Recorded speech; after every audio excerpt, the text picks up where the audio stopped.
Dan Illman, Mike Beer taking a look back at the Grade 2 Chandelier Stakes, an important prep for the Breeders' Cup Juvenile fillies. They break from the gate. Keep your eyes on the fillies down towards the inside. The one Electric Ride off a very impressive maiden win at Del Mar shows big speed, and the two Ain't Easy has speed, but she's been so professional in both starts. She's able to rate off of the early lead and sit behind going into the first turn. Yeah, did the same thing in her debut, going a much shorter distance, Dan, where it felt like she could have been on the lead that day, but they rated her and she won from just off the pace. Same thing here. She's going to be able to keep forward, but Rosario's not trying for the lead.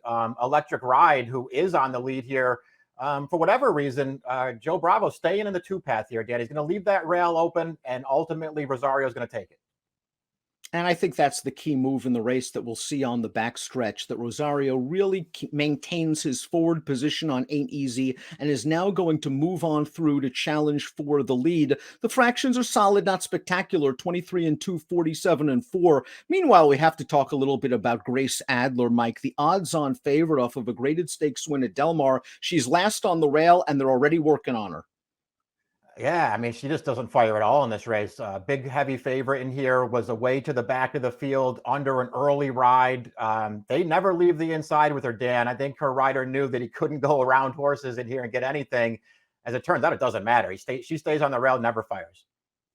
Ain't Easy has everybody off the bridle right now. Electric Ride is in trouble. We're going to see Desert Dawn sort of cut the corner and shoot to the outside and get a piece of this, but there's no one going to run at Ain't Easy. She wins very impressively by 4 3/4 lengths. This is a serious contender for the Breeders' Cup.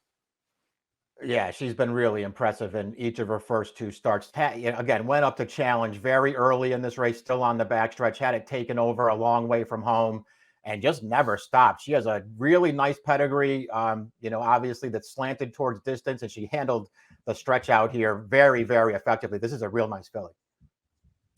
She's going to the Breeders' Cup. We'll see if we get that from Electric Ride, who ran well, but really a no excuse second, Mike. Bravo kept her in the two path. I don't think it would have made a difference if he rode the rail all the way around. It wouldn't have. She was just no match for a better filly on this day. If you want to give her some credit for lasting for second, I guess you can, Dan, but it just kind of felt like maybe more of one of those races where nobody really ran behind the top two.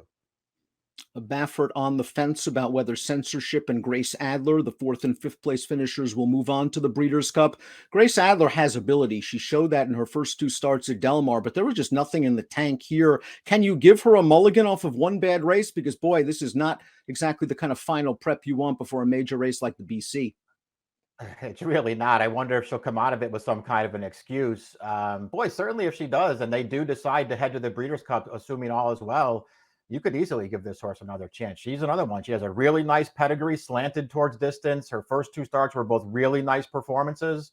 I can certainly see them giving her another chance, although she certainly, you'd have to probably tread a little bit lightly if she does show up at the Breeders' Cup. Elm Drive was very impressive earlier this season, winning her maiden. She did not run well in this spot. The connections say they're going to turn her back, and I think that's key. I think she has the potential, despite this effort, to be a good sprinter.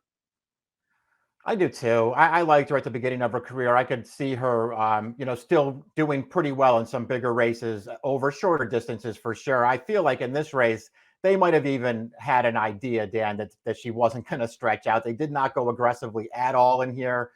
Didn't try to use her speed at any point in the race. She wound up in basically a 3-wide trip.